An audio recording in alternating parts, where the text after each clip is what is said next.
Kita mau mediasi gimana? Rumah kita ada, pintu buka, nama ada, identitas jelas. Karena yang kita laporkan itu bukan pasal penelantaran.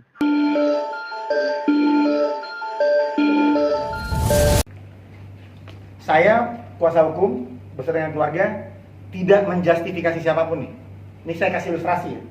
Ilustrasi ya, tidak menyudutkan siapapun ya. Yang pertama, seorang suami mempunyai istri, punya anak. Oke? Diberikan izin oleh istrinya untuk poligami. Ilustrasi ya. Oke, punyalah istri kedua. Poligami sah demi hukum. Punya anak.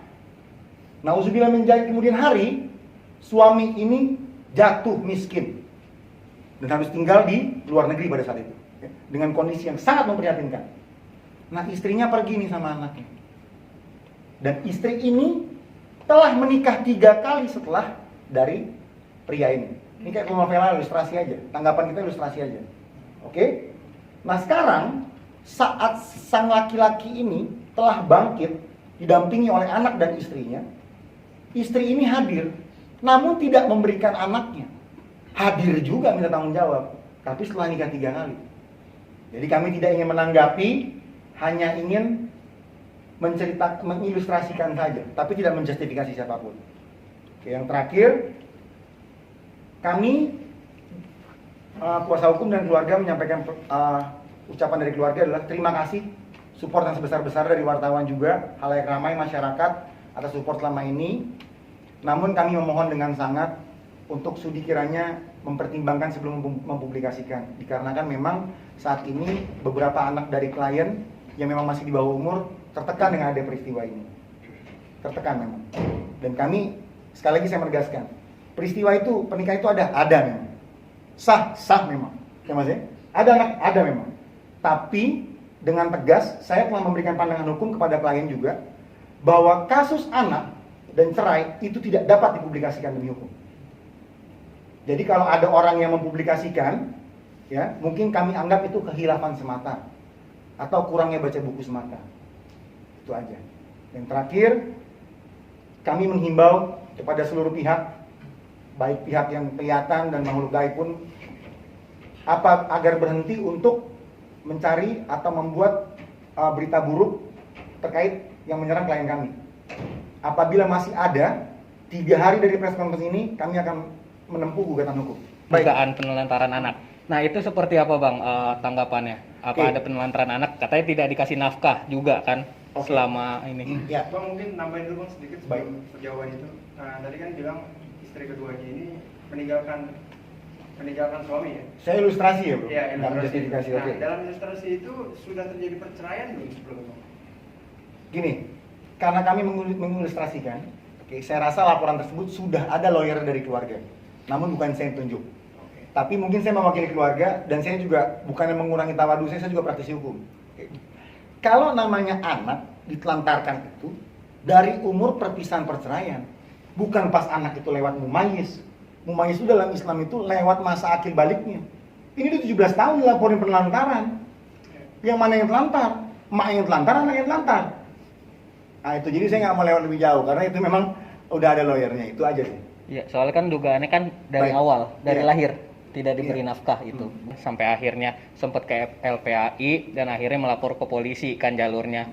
Nah, itu karena nggak ada tanggapan dari Pak Halilintarnya gitu, katanya kayak gitu. Saya rasa, nih saya jawab bukan kepada materi hukum ya. Saya rasa secara logika berpikir aja.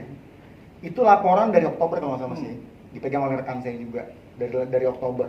Kalau memang unsurnya sudah penuh, penelantaran itu beda bro, nggak kayak kasus lainnya. Putus cerai ada misalnya nafkah hadonahnya nggak ditepati, langsung penelantaran itu ditahan. Kenapa berlama-lama? Berarti kan unsur tidak terpenuhi. Saya rasa juga penyidik profesional lah, punya skill yang luar biasa lah saya rasa. Dan saya rasa kenapa itu tidak berjalan, ya tanya ke penyidik. Bener dong Mas? Bener dong, itu kan kenapa? Kalau nggak bergulir, harusnya kan ditangkap itu Mas. Anak ditelantarkan loh. Ya dong, biologi kan jangan main anaknya aja, anaknya juga dirawat dong. Tapi kalau sampai dilaporkan ke polisi nih, bener dong? Dan polisi tidak mengambil langkah apapun, penahanan tidak ditempuh, berarti apa? Ya itu kembali ke kepolisian lagi. Atau mungkin Pak Halilintar mengakui nggak kalau itu anaknya? Kalau selama ini kan kita tahu Pak Halilintar mengakui cuma 11 anak gitu. Saya rasa gini Mbak, ada yang private confidential juga dari sebuah keluarga. Tapi kalau hingga pada saat ini, kita mengacu pada putusan pengadilan aja. Apa Bang hasilnya? Kan gini, itu kan sudah dilaporkan oleh rekan saya, sedang bergulir prosesnya. Namun keluarga mengakui itu memang anak dari keluarga Halilintar.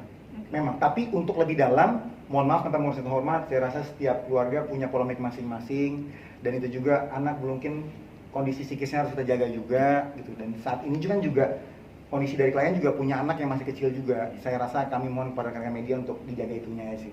Pak Anaf sudah pernah bertemu Mbak Happy dan anaknya belum? Kalau itu saya nggak tahu, tapi yang pasti pertemuan itu pasti kan udah musyawarah keluarga ya. Saya rasa ada yang terbatas diberi informasi kepada kuasa, juga ada yang terbatas juga. Sama istri pertamanya ya, katanya Mbak Happy ini dari awal menikah itu katanya bisa dibilang dijadikan ART atau pembantu selama menikah. Itu seperti apa Bang? Saya kalau klien sih nggak sampai cerita sedalam itu ya. Kalau saya nggak cerita dalam itu, cuman kalau by logic sih Mas, kalau dinikahin jadi ART sih Mas, cerainya nggak hampir 4 tahun lah Mas, langsung sebulan cerai langsung lah itu, ya kan? Saya rasa logikanya itu. Cuman hingga pada saat ini klien memang ya kalau memang ingin bertemu ya, ditunggu kok. Seperti saya bilang tadi, kutipan saya di poin B tadi bahwa domisili kami tidak pernah berubah, asal usul klien kami tidak pernah berubah. Jadi kalau memang ada yang minta pertanggungjawaban, datang. Ada yang diutangin, datang. Ada yang ditipu, datang. Tapi Pak Anaf dipanggil 6 kali sama pihak LPAI tidak pernah datang. Saya rasa kan gini Mbak, lucunya itu kan seperti ini. Yang nggak datang disebutkan, yang datang kan nggak disebutkan. Jadi Pak Anaf pernah datang? Kalau datang kantor polisi pernah Mas ya? Pernah. Sekarang kan gini Mbak, saya rasa LPAI itu kan konseling ya. Konseling juga kan maksudnya, dan juga bukan jalin tali kasih yang bisa mempersatukan polemik yang sudah lama terjadi gitu loh Mbak. Tapi sebagai warga negara yang baik, klien saya telah memenuhi panggilan polisi. Yang ke LPAI gimana Pak? Saya rasa Mbak, kalau ke LPAI itu saya rasa gini, itu kan rujukan ya Mbak ya. Iya. Dan kalau klien kami punya private psikiater sendiri, saya tidak mewajibkan untuk datang ke LPAI gitu. Itu sih. Mohon maaf. Bang, Gimana, terkait ini Bang, ada dugaan tudingan lain juga katanya yang mohon maaf, yang jahat di sini katanya istri pertama Pak Halilintar gitu. Sejak awal menikah sampai akhirnya dia memutuskan untuk menggugat cerai Pak Halilintar gitu. Tanggapannya seperti apa Bang? Kalau itu belum dapat ini ya, karena kan saya dapat kuasa jenderal misalnya dari Pak Halilintar, terus dikuasakan lagi sama anak-anaknya pun juga memberikan kuasa dari 11, memberikan kuasa kepada 1 untuk menjadi saya. Jadi maksudnya kalau dari ibu, dari tante belum ada kabar apapun. Cuman maksudnya kalau itu kan lebih ke gibah ya kita ya maksudnya. Entah jantan enggak ya kan, entah gimana saya nggak tahu lah. Walau Mas, cuma maksud saya hingga pada saat ini belum sampai interview saya sama klien saya sedalam itu Mas. Mengakui anak itu apa enggak sih Bang? Soalnya kan menurut laporan dari kepolisian, aktenya sendiri ada akte lahirnya. Tanggapannya gimana Bang? Gini, saya tidak membahas yang ilustrasi, tapi yang saya bahas sikap klien saya. Klien saya mengakui memang ada pernikahan. Klien saya mengakui bahwa itu ada anak. Polemik di luar ini kami tidak ingin membahas lebih lanjut. Kalau memang ada kesalahan, sudah pada ranah kepolisian. Kalau memang belum puas, silakan minta keterangan di pihak kepolisian itu. Berarti artinya mengakui ya? Mengakui memang ada anak itu. Dari awal mengakui, dan seluruh anak dari Halilintar pun mengakui ya. Mengakui dengan ada adik itu mengakui. Mengakui. Tapi soal nafkah belum tahu ya Bang ya, diberi nafkah apa tidaknya. Gini, sebenarnya kami punya dasar sih. Kan kita kalau kita berbicara dana hukum nih, ada dasar ya. Ada supplementary documents-nya. Ada kita punya, cuman akan kita pertunjukkan nanti. Karena kita kan masih ngasih nilai period nih, 3 hari nih, apabila masih ada pihak-pihak yang terus menyerang kami akan mengambil langkah hukum. Tapi kalau untuk bukti itu kami punya. Ada ya? Ada. Berarti langkah selanjutnya ini maksudnya akan ada laporan polisi terkait yang goib itu atau ke Ibu Happy sendiri mungkin? Jawabnya. Lapor balik atau? Oke. Percaya nggak percaya, saya pun bingung. Klien saya ini hingga pada saat ini tidak mengizinkan untuk membuat laporan balik. Namun setelah ada rembuknya keluarga dari anak dan juga orang tua dan klien saya juga, dari para anak juga dengan orang tuanya ini, apabila 3 hari setelah press conference ini masih terus bergulir, maksudnya dari pihak yang ya para pihak lah, kami akan mengambil langkah hukum. Tapi langkah hukumnya apa, kami pertimbangkan lebih lanjut. Oh iya bang, katanya ada istri ketiga juga Pak Halilintar bang. Kalau itu nggak tahu, belum tahu. Jadi Kan? Saya belum dapat informasi ke sana. Manajernya mungkin ada? Iya. Belum. Manajernya kali punya istri tiga nih. Sepengetahuan abang berapa bang? Sepengetahuan saya, yang saya tahu sih tante Lenggo gini aja ya. Namanya Jen Halilintar. Ya, namanya Halilintar cuma satu. Yang kedua ini baru mau kenalan mbak kalau dapat kuasa ntar. Bang, mungkin 3 hari itu waktu untuk mediasi atau waktu untuk dari pihak sana buat membuka suara? Gini, kan tadi sudah saya bilang yang poin B tadi. Kita mau mediasi gimana? Rumah kita ada, pintu buka, nama ada, identitas jelas.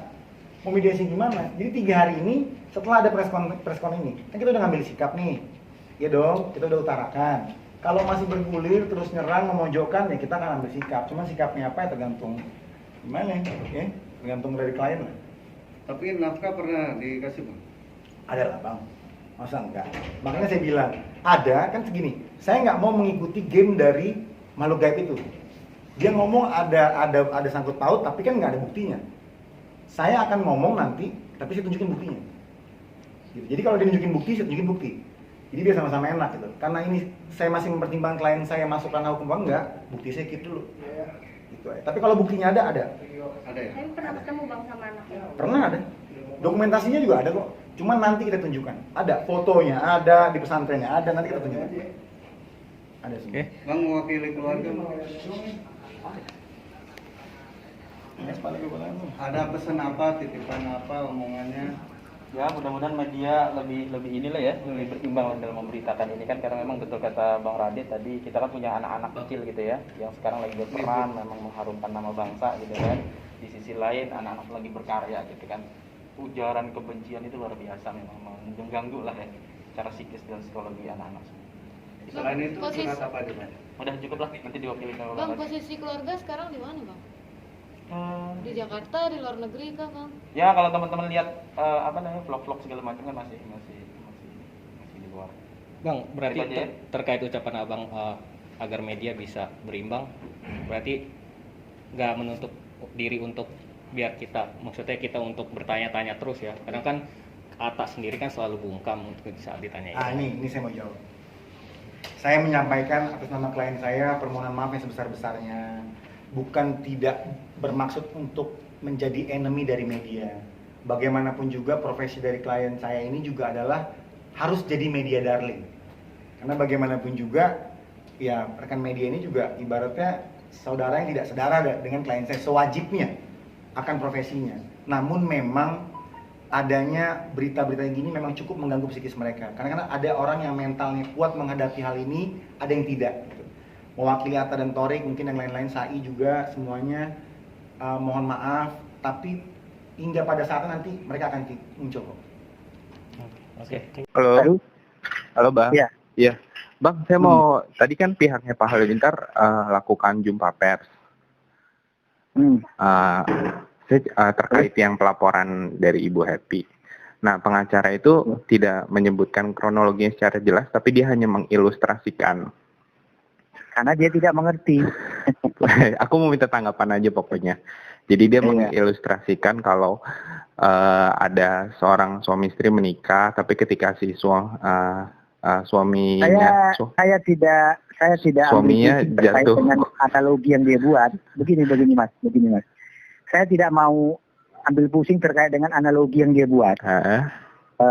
Karena dia sendiri juga sudah mengatakan bahwa dia bukan lawyernya Halilintar, kan begitu. Tapi tidak apa-apa kalau ada tanggapan yang membutuhkan klarifikasi saya atau saya diminta untuk mengklarifikasi, saya siap. Iya gitu. Karena begini, kenapa saya katakan beliau itu tidak mengerti? Karena yang kita laporkan itu bukan pasal penelantaran. Seharusnya dia mengerti dulu substansi persoalan ini apa. Ya, yang kita laporkan itu adalah pasal diskriminasi anak. Di satu sisi anaknya diakui bahwa anaknya, di satu sisi yang lain dari istrinya yang berbeda dia tidak akui. Makanya kita laporkan dengan dugaan pasal 76A, 76D, junto pasal 77. Itu kita Oke, tidak Bang. melaporkan pasal penelantaran. Oke. Jadi gini ya, saya jelaskan ya.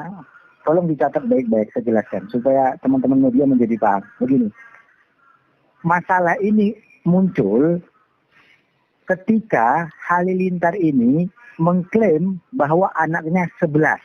Nah, Ya. ini bukan masalah materi. Kita tidak bicara masalah dinafkahi atau tidak dinafkahi. Pokok persoalannya bukan itu, Mas. Iya. Persoalannya adalah ketika dia menerbitkan sebuah buku yang berjudul Kesebelasan Gen Halilintar. Nah, di dalam buku itu disebutkan bahwa anaknya berjumlah 11 orang dan dia hanya mengklaim anaknya dari Lenggo Geni. Ketika kita minta konfirmasi, kenapa anaknya yang ini tidak diakui, dia tidak mau menjawab. Artinya apa? Eksistensi dari anak dari klien kita itu tidak diakui. Nah, makanya setelah dia tidak mau mengklarifikasi statementnya, baik itu yang dituangkan di dalam buku maupun secara langsung, makanya kita baru bereaksi. Dapat kita buktikan, toh selama ini kita fine-fine aja. Kita tidak mau urus kehidupannya yang baru gitu. Dia mau kaya, kayak mau apa, kayak kita tidak urus. Kenapa kita tidak urus?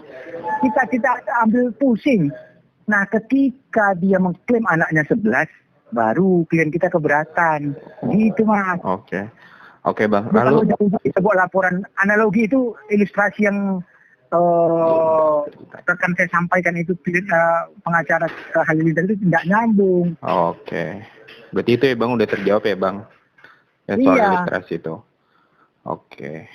Lalu Bang, benar nggak kalau sudah ada pertemuan pihak Pak Halilintar sama Ibu Happy terkait soal nafkah anak? Katanya pihak Pak Halilintar sudah pernah ada komunikasi, sudah punya bukti-bukti terkait pertemuan dengan Ibu Happy. Tidak ada pernah bertemu. Oke. Jadi begini ya, sekali lagi saya tekankan, mereka Halilintar itu dan anaknya baru mencoba membangun komunikasi ketika kita sudah memasukkan laporan ke Polres Jakarta Selatan. Bukan dia ketika kita konfirmasi, kenapa kamu klaim anak kamu 11? Ya masih acuh, Mas, belum ada respon. Iya Bang. Ketika kita melakukan upaya hukum, dia baru membangun komunikasi.